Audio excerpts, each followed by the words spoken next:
ഞാൻ ഈ ഫ്രൂട്ട്സും വെച്ചോണ്ടിരിക്കുമ്പോൾ നിങ്ങൾ കരുതി രവിവർമ്മയുടെ ചിത്രത്തിന് പോസ് കൊടുക്കുകയാണ്. പക്ഷേ അതല്ല കേട്ടോ, ഞങ്ങൾ ഒരു ഫ്രൂട്ട് കസ്റ്റാർഡ് ഉണ്ടാക്കാൻ പോവുകയാണ്. അതിനായിട്ട് ആദ്യം വേണ്ടത് നല്ല മിൽമയുടെ പാലാണ്. പാസ്ചറൈസേഷൻ കഴിഞ്ഞ പാലാണെങ്കിൽ നമ്മൾ ഒന്നുകൂടി തിളപ്പിച്ചിട്ടാണ് എടുക്കുന്നത്. അപ്പോൾ ഒരു ഗ്ലാസ് പാല് ഞാനിവിടെ എടുത്തിട്ടുണ്ട്. ഇനി ചെയ്യേണ്ടത് ഇത്രമാത്രം, അതൊന്ന് തിളപ്പിച്ചെടുക്കുക. തിളപ്പിച്ചില്ലെങ്കിൽ ഒരു സാറ്റിസ്ഫാക്ഷൻ ഇല്ല കേട്ടോ. പാല് ചൂടാക്കണമെങ്കിൽ നമ്മൾ സ്റ്റൗ ഓണാക്കണ്ടേ? അല്ലെങ്കിൽ ഞാൻ എവിടെ പരിപാടി അവതരിപ്പിച്ചാലും ഇതാണ് എൻ്റെ അവസ്ഥ.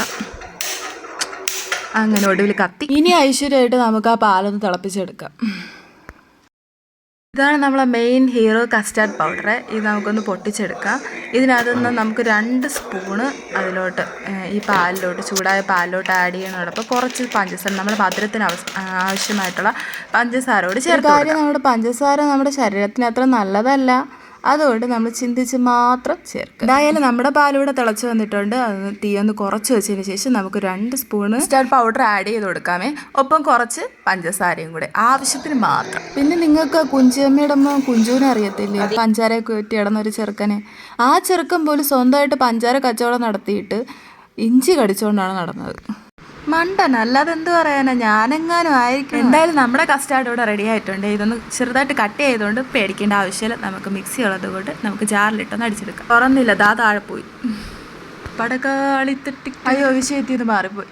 ഇനി നമുക്കൊരു ആപ്പിൾ, ഓറഞ്ച്, പഴം, മുന്തിരിങ്ങ ഇതെല്ലാം എടുത്തിട്ട് ചെറിയ പീസുകളാക്കി എടുക്കും. നമുക്ക് ഏതൊക്കെ ഫ്രൂട്ട്സുകളാണ് അവൈലബിൾ ആയിട്ടുള്ളത് അത് നമുക്ക് ഇതെല്ലാം കഴിക്കാൻ തന്നെയല്ലേ ഉണ്ടാക്കുന്നത്. പിന്നെ എന്താ കട്ട് ചെയ്ത് എനിക്ക് കഴിക്കാൻ പാടില്ല എന്നെങ്ങാനും ഉണ്ടോ? അപ്പോൾ കട്ട് ചെയ്ത ഫ്രൂട്ട്സിൽ എന്ത് കളർഫുൾ ആണെന്ന് നോക്കി ഇതിലേക്ക് നമ്മൾ നേരത്തെ അടിച്ചു വെച്ചിരുന്ന കസ്റ്റാർഡ് ഇട്ട മിക്സ് എല്ലാം കൂടെ ചേർത്തിട്ട് നന്നായിട്ടൊന്ന് മിക്സ് അപ്പോൾ നന്നായിട്ട് മിക്സ് ചെയ്തതിന് ശേഷം ഇത് അടച്ച് നമുക്ക് ഫ്രിഡ്ജിനകത്ത് സൂക്ഷിക്കാം. അത് സൂക്ഷിക്കുക മാത്രമല്ല, കുറച്ച് കഴിയുമ്പോൾ തണുക്കത്തില്ലേ, അപ്പോൾ എടുത്ത് കഴിക്കുകയും ചെയ്യാം. ഇപ്പം എന്താ ചൂടല്ലേ, അപ്പോൾ ആ ചൂട് സമയത്ത് എന്തായാലും കഴിക്കാൻ പറ്റിയ ഒരു അടിപൊളി ഹെൽത്തി ആയിട്ടുള്ള ഒരു സംഭവം തന്നെയാണ്. കുറച്ച് പഞ്ചസാര ചേർക്കുന്നതേ ഉള്ളൂ, എന്നാലും ഹെൽത്തി തന്നെയാണ് കേട്ടോ.